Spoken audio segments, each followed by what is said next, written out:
Family of Patrick Lyoya, the 26-year-old immigrant who was shot and killed by a police officer in Grand Rapids 3 years ago, is speaking out after Kent County Prosecutor Becker decided not to pursue a retrial last week. The original trial ended in a hung jury earlier this month. Jack Springate joins us now in studio to tell us how Lyoya's parents are handling the end of the criminal case and how it impacts the upcoming civil case. Jack?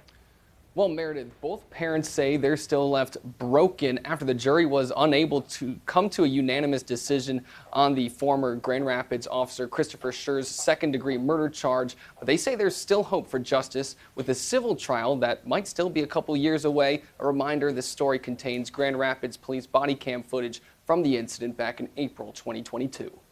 My heart was really broken because I was so much in pain. The emotions of Patrick Lyoya's mother spoken through the family's interpreter after realizing there won't be a retrial for the former Grand Rapids police officer charged with second-degree murder of her son. Since the first one, we didn't get the right justice that we were looking for.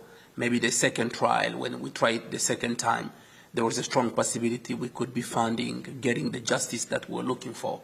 But his decision really broke me. Grand Rapids police body cam footage from April 2022 sparked protests and opinions about whether use of deadly force was justified. The jury couldn't agree unanimously, resulting in a mistrial, but Lyoya's father says his son's legacy will forever haunt former Grand Rapids police officer Christopher Scher.